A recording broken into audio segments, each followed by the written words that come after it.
Hello, and welcome to The Inner Journey. I'm trying to figure out like a good intro for the show. I don't know. I haven't really kind of found my flow yet. But my name's Rob Morales, RCO Network, here live on a Wednesday talking to my very lovely co-host. Please let me introduce Ms. Mary, also known as Heather, right, Alstyne. I thought it was Sweaty Betty today. I can go Sweaty Betty depending on what you want to do in the show. If you hold on, we'll find out what Sweaty Betty's all about. So I want to thank everybody for joining us today. Again, The Inner Journey is a show about exploring the emotions and the things that we encompass in life and what we come across and how we can better identify who we are and our self-concept. And help each other to grow. Yeah. You know, so Mary's here and I are here every week talking about emotions and how to, again, to better yourself. And so if you like what you're seeing, go and hit those like buttons. We do like the hearts. So if you want to drop us a heart, we'd love that. If you're on YouTube right now, hit the like button and subscribe because you love watching us and we love doing crazy stuff on these shows. So hello, Miss Mary. How are you? Hello. I am doing well. How are you? I'm doing good. You know, you have such a very calming voice. It always kind of calms me down. And if you actually like hire Mary to do like a read, like a children's book, I think you could really do really well if you did children's books. Yeah. Or maybe even adult books. Either or, right? Yeah. Yeah. I mean, can I give you a passage to read just temporary, like even today? No, here, I'm not prepared today. I'm just trying to. Here, let her. Oh boy. Can you read something real quick? If I give you this, can you be like? The real estate contract? Attention, tenant. You're entering into a legal binding agreement. Just read a line. Just any line. It doesn't matter. Oh my goodness. You gotta hear her voice. Her voice is very soothing. They get to hear my voice. Yeah. Okay. No, well, not like this. So. Please hold on. Attention, tenant. If a residential lease owner's property disclosure statement is provided, carefully read that document.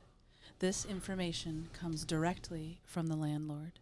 Investigate any blank spaces. Well, see what I mean? Yes, sign me up. What am I buying?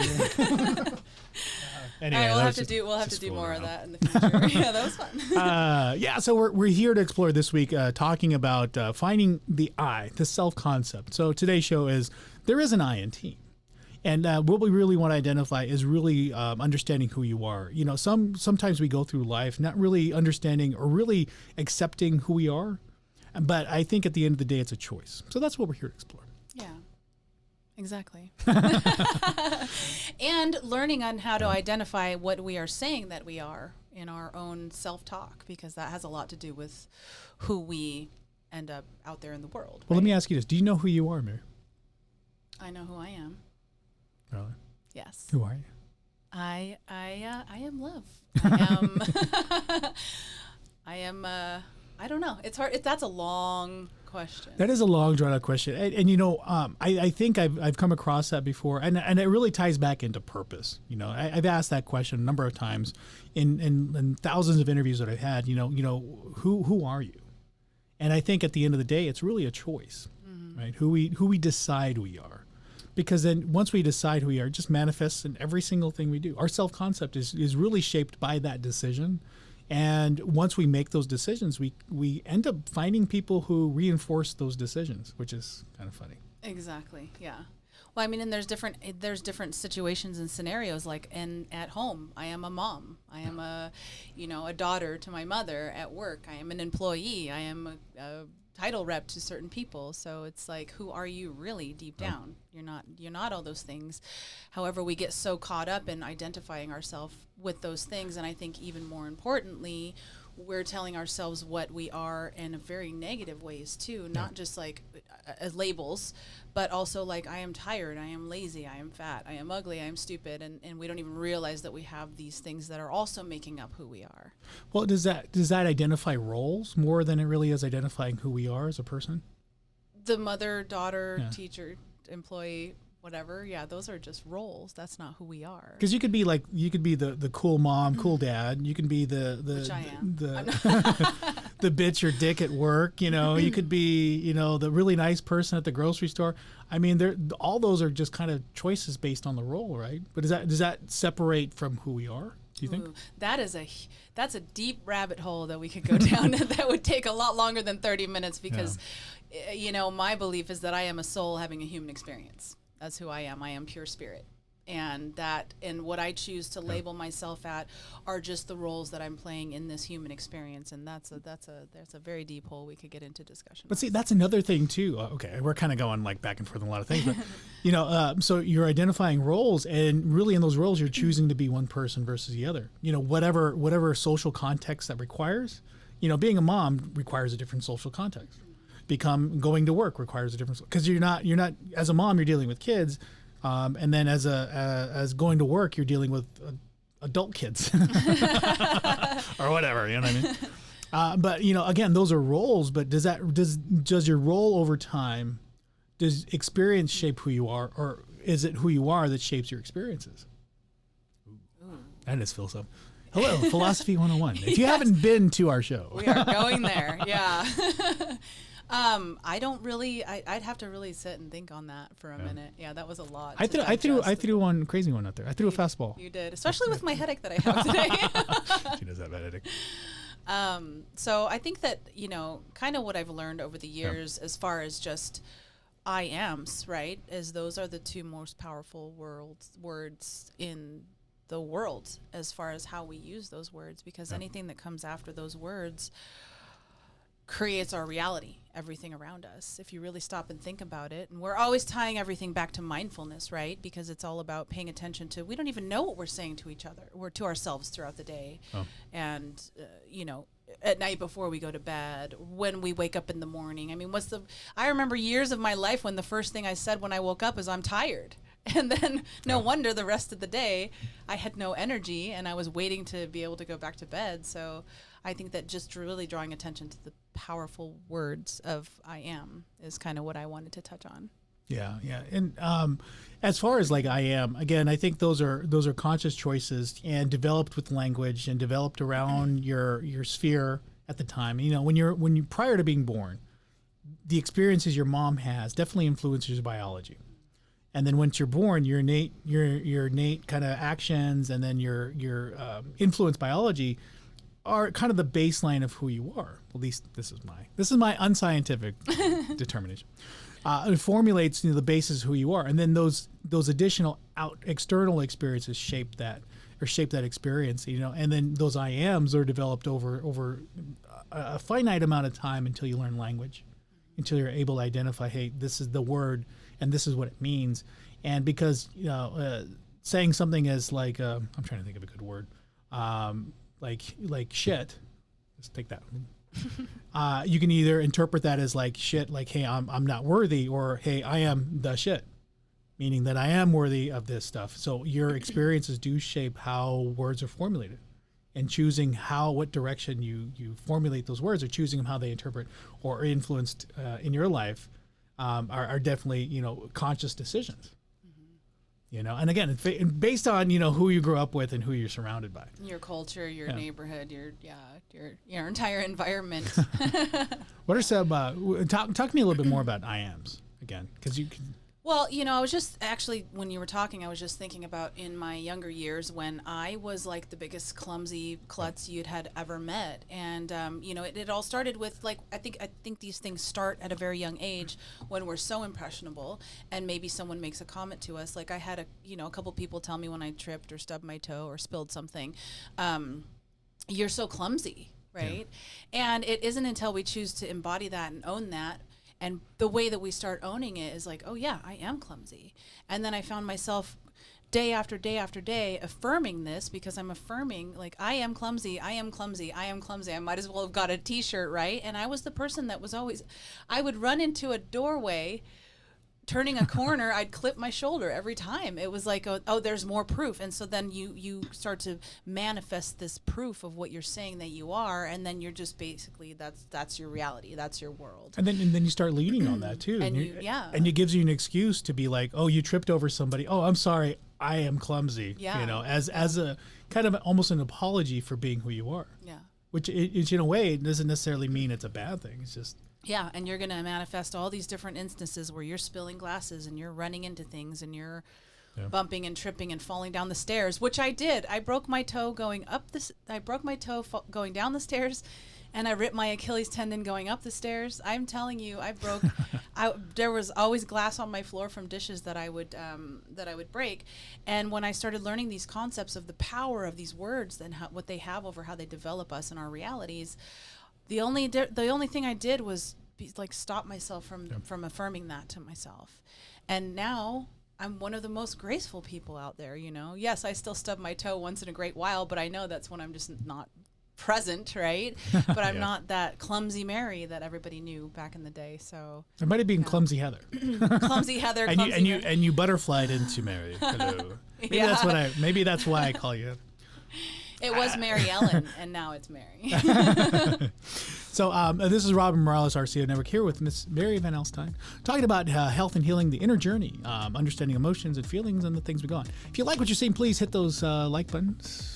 We like those. Thumbs ups, hearts, little care heart things too. Those are hugs. okay. The little hug. And if you have any comments or questions, put those in the comment section below. We'll get to them either this show or the next show. We do love feedback, so if you want to drop those comments in there, we'd appreciate that. So the one interesting thing that you brought up was affirmations, because we did talk about that prior to the show. You know, so for the people that aren't out there, the people that aren't savvy about what terminologies are, what are affirmations to you? Affirmations are just statements affirming, you know, something that you either want to believe, do believe, or choose to believe. And there's something that you have to be a little bit careful with, because with all the positive, the positive, be positive, everyone positive. It's like, I think we get into this trap of attempting to be falsely positive. And also, people think I can go from rich to poor, unhealthy to healthy by just writing out, I am so healthy, I am so wealthy, and then it doesn't work. And then then they're saying all this positive thinking stuff just doesn't work. And I think that what they need to really understand is that you're not going to go from seeing yourself in the mirror as an unhealthy person to believing that you're healthy just like that because you wrote something. So the affirmations can actually have a negative effect if they're used improperly, and that's kind of what I was talking about before the show. Destructive and constructive. They can basically be destructive, and then you're going to give up on any attempts that you have to start changing your life because these darn affirmations don't work, And so that's what we were talking about. Well, and that goes back to what we were discussing the last show is like, it's true balance is understanding and accepting both sides of a feeling or emotion. There's happy and then there's not happy. There's not unhappy. There's just not happy. And then there's unhappy and then I guess happy. I don't know what the opposite of unhappy is. Not happy. But there's two sides to everything, and we tend to always gravitate towards the positive. We just want to stay positive. But that's also to ignore the negative. And I hate giving, terms like that. I hate, deciding whether one is positive, because they just are. We put these labels on them saying they're good and bad, but really they're just what they are, Being depressed has its function. It's not necessarily a progressive function, but it has its function. Being happy has its function, but it's not always, progressive. Because like I said, what we talked about before, you can be happy, but you can also ignore a lot of other things just from being happy, Yeah, I think there's learning opportunities in every human emotion. Yeah, for sure. So, going back to that, again, it's like accepting that there is a duality with things, and affirmations essentially are to affirm. A belief or something, when you sit in front of a mirror or when you tell yourself things over and over again, they just kind of manifest that way because you trick your mind in a way. You take it from your conscious, put it in your subconscious, and then every action is taken out of that from that point on. Yeah, and I really think the key is to understand that the subconscious mind works a certain way. Like you're not just going to be able to force it to believe something just because you say an affirmation. So you have to really look at what is the feeling that you get when you say this affirmation. If you truly in your subconscious mind do not believe it, you're going to do more damage, right? And so bringing it to be a more general affirmation is something that's a really good trick in order to kind of like sneakily get it by your subconscious mind and implant it in there and move in the direction that you want to move without it stopping and going, I'm gonna knock something over here. She's getting really emotional. I'm a hand talker, but the emotion's just like coming out this way. Your subconscious mind is gonna stop it right there when you say something that you don't believe. Like, you have to know, like, am I, I'm sick and I'm overweight, and I'm gonna look in the mirror and say I'm skinny and healthy and vibrant, right? So there's ways to get around the tricky Do you have any techniques? subconscious. Yes. By all means, I please. thought you'd never ask. She was kind of like prodding. She's like, I'm going to prod through this camera. I don't know what I was doing. I don't know either. I was getting scared. I don't know. So one of the tricks that I've learned that was a really powerful trick that I learned, it was a class or a seminar or something, was just to get a little bit more general about it, because the truth is that you want to create affirmations that don't make you go, ugh, yeah, right. So really being able to know what's happening, what's coming up for me when I create an affirmation. Say, for instance, I'm starting to work out and I'm on my way to this being the healthiest I've ever been. Changing your affirmation to be a little more gentle. I'm on my way to a happy, healthy body. Your subconscious mind isn't going to put the brakes on, because you really can believe that, because you're doing the things that you need to do in order to achieve that result. Because there's a lot of, I think you see a lot of discouragement when you're like, hey, I'm going to be a millionaire. Yeah. But yet you're struggling being a hundredaire. Yeah. Yeah. How are you going to make that leap without that journey or that positioning to get to a thousandaire, to get to a 50,000aire, to 100? If you're gonna try and leapfrog to that millionaire position, then you're going to miss it and get discouraged, and then just. Yeah, and I think that the gradual installing the beliefs in a gradual way is what's going to help you get through there and be able to expand and expand and expand. You're not going to quantum leap from one belief to another overnight because you wrote something. Yep. So, what if it was around being the financial, I am doing all the things that I need to do to reach financial success. I mean, you've got to be able to believe it. I mean, you're doing these things, right? You're not just sitting on your couch writing them or whatever. But if you are working towards something and you decide to create an affirmation towards that, it could be as simple as, I am on my way to, or, I really do love money, but check in with yourself to see what's that feeling that you get when you say this affirmation. Does it make you feel icky? Do you automatically say, no way that's possible, because you really have to be careful with that. Otherwise you can do some damage. You can actually instill a belief even deeper by using affirmations the wrong way, is what I've observed in different people that I've worked with. Yeah, and you get there in a gradual progression, because you just mentioned that. When I ballooned up to 320 pounds, it was one bite at a time. It wasn't like, I woke up one day and I was like, oh shit, I went from 200 to 320. I'm like, that didn't happen. It just happened after bites. It happened after small conscious decisions and forgiving myself, like, or being passive and saying, oh, well, I only weighed 210 today. It'll be fine. Oh, 220 is fine. You just can't go anymore. Oh, well, 225. And then all of a sudden you're like at 290, 320, and you're like, okay, there's a problem here. Yeah. And then you start forgiving yourself that, I'm just going to have one piece of pie, and it's a gradual thing, and recognizing those small steps gets you to that goal. And being fat, because I was, and we both had this experience, being fat isn't necessarily desirable, but again, it's this gradual progression to get to that point. And then it was, for me, just that realization of like, hey, I've gone too far. I need to make some changes, and I needed to make those changes in the opposite direction, which is where I'm at now. Yeah, and I bet you the gradual affirmations were probably used, whether you know it or not, throughout that whole thing, right? Yeah. You probably didn't just wake up and go, I am skinny, healthy, happy, and 100 pounds lighter. Right? Did you ever, like, when you're losing your weight, did you ever put that picture of like the beefy whatever weightlifter, or like something to, as you're like approaching the refrigerator, you look at like, oh, I tried that, yeah. I want to look like him or her. Yeah, I think everybody's tried that, or maybe in some point in their life. I did. But again, that's, maybe once or twice, but yeah. That goes to that whole concept of leapfrogging to that point. It's like, well, no, it's like, hey.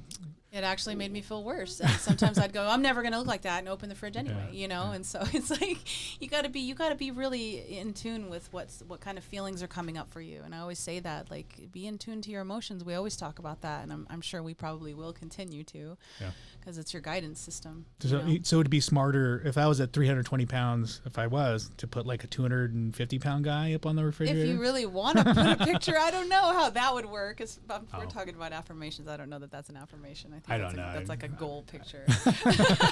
So tell me more about the affirmation techniques. I think that's I mean, not trying to change your entire life with one sentence, and maybe taking on one at a time. You know, I mean, when especially because a lot of the times when people start taking on affirmations, it's because they've hit a low point, or they want to make several changes in their lives, or maybe you are in a good space and you want to make it better. But if you find yourself struggling, it's like I said, I used to go vegan and quit smoking and start exercising every day all at once, right? Same thing as that. Just pick one that maybe a new belief you want to start installing, and write a very general phrase about it that you can believe without cringing.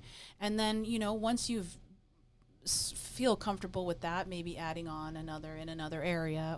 But if I could offer one thing, I would say the biggest affirmation that I would think would be the most powerful for everyone, and I've written this all over my house and every mirror, is I am enough. Like, it all boils down to that as the root of everything. So I am enough is what I would recommend as the number one affirmation everyone should write. Yeah. Starting today. Write that down. If you have a pen and paper, I am enough. No, I mean, I wrote it on the inside of my windshield. I wrote it on my, you know, when you open the visor, and I had bathroom mirrors everywhere. Yeah. It's a very powerful one. So we're coming, we have about 10 more minutes for the show today. But again, if you like what you're seeing, go ahead and hit those comments and questions. Mary's here to answer whatever kind of questions you want. We can talk about weight loss. We've talked about that before. We can talk about a number of things, emotions and everything else. So today we're talking about discovering who you are and surrounding yourself with people. And so the last part of the show today, what I wanted to focus in on was more of like the decision part. Oh, let me get rid of that. So again, hit those heart buttons. We love the hearts. Oh, wrong button. So again, hit those hearts and then make comments as you go. But I think what I wanted to kind of talk about, because the concept of this show is really discovering yourself and really focusing in on yourself. And it really comes down, I believe, at the end of the day, is the decision. Mm-hmm. Simple as it is, it's a decision. We waver too much in relationships, in stress, in work. You know, we hold on to a job because it gives us money, but then we're so like inundated by the amount of stress and the things that we have to deal with in a job, and we're so back and forth and deciding whether or not that's the best job for us, because there's so many other elements involved, and we just can't walk away. So if we just made the decision, not only like in life, in relationships, everything else, it would simplify so many things. Even though those decisions sometimes weren't the best, or at least not the best at the time, you look back and you realize, hey, you know what, it spurred me off this whole new course of life, which was, you know, me and my marriage. I could have stayed, you know, in that relationship. I could have said, you know, I forgive you for being with somebody else, you know, during our marriage, and stuck with it. But I know I would have been miserable. I was miserable before that, you know, and it was a very hard decision, but one of the best decisions that got me to be in front of you guys, you know? And so those are the things that you appreciate, but I think it all culminates and all starts with a decision. And that's the hardest part for people to make, is this just pulling up your pants and saying, F it, I'm going to decide this relationship is good, this relationship is bad. And if it is good, work on it. Yeah. You know, work with the other person. If they're not willing to work with you, you have to go. You know, it's as much as I thought that I wouldn't find somebody else, you know, in my life after my divorce, I found quite a few. And some of them were good, some of them were bad, some of them were fun, a lot of fun. Yeah. I would say there was a couple that were a lot of fun, and some that were just completely horrible. But, you know, I found the confidence after that decision to, again, allow myself to get in a relationship. So it all starts with that decision. Decision is like the most powerful thing. Yeah. Have you ever noticed it's like these days people can't even decide if they're going to go somewhere or not? Yeah. You know, or just what like they want to eat. I mean, I'm guilty of that for sure, just because I have indecisiveness in eating. But like, you know, you invite someone, they're like, I don't know, I might go. You know, and that's like, the more that I'm learning about the power of decision and the power of choice and taking action, it kind of gets under my skin sometimes, because I'm like, no, go or don't go, but decide, because whatever you decide, you're going to start moving in that direction the moment you make that decision, you know, and regardless of you know it or not. But sitting in indecision and confusion is just a very painful place to be sitting all the time. So I absolutely agree with decision. So I think deciding who you are and figuring out who you are really is coming down to your decisions. And that references back to our previous show in developing your mission and vision statement. Mm-hmm. Like literally write out what you want to do in the next year as your mission. This is who I want to be. Mm-hmm. And then your vision statement is who I want to become. You know, and I really didn't understand the benefit of it until I actually did it. Because then that leads every decision after that. It does. Yeah. You know, like, hey, this is my mission. This is, I want to save children. I want to feed the homeless. You know, and every decision from that is like, okay, well, does this help feed the homeless? No, like spending all my money at the strip club does not feed the homeless. So I probably shouldn't do that. Buying, you know, a whole case of alcohol because somebody had it for sale at like half the price. Does that feed my mission? Well, I guess it can give them a drink, but does that really help them? No. So I'm not going to decide on that. Hey, I'm coming across this food drive.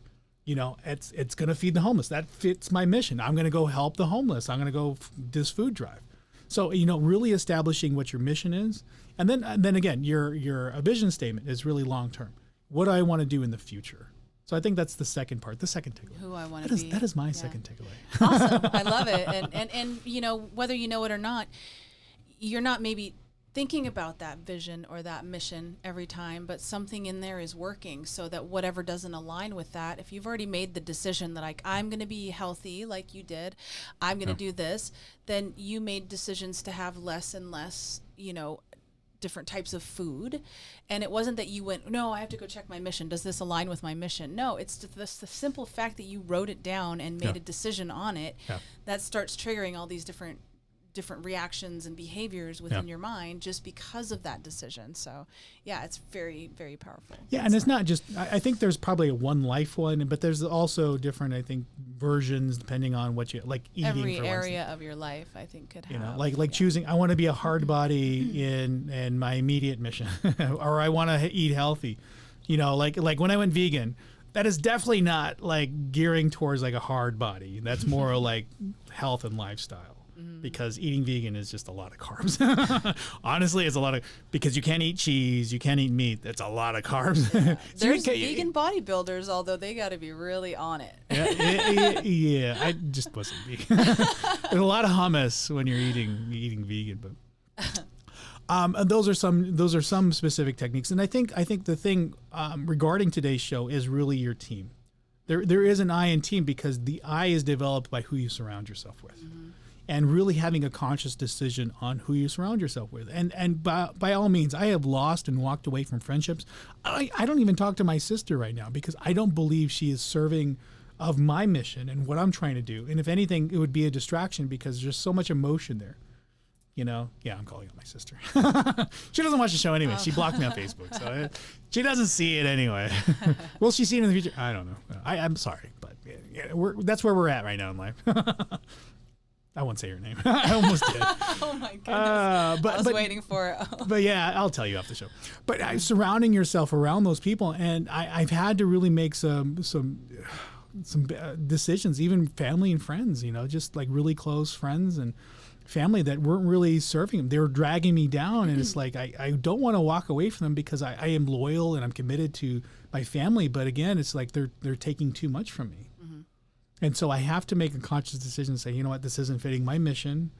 This isn't fitting my vision based on this situation. You know, like my relationship with my cousin when I started, him and I started, he started his own brokerage and I joined him. And what the direction he was going did not align with what I wanted to do. And it was just so vastly different. I felt like I was getting a divorce from him too.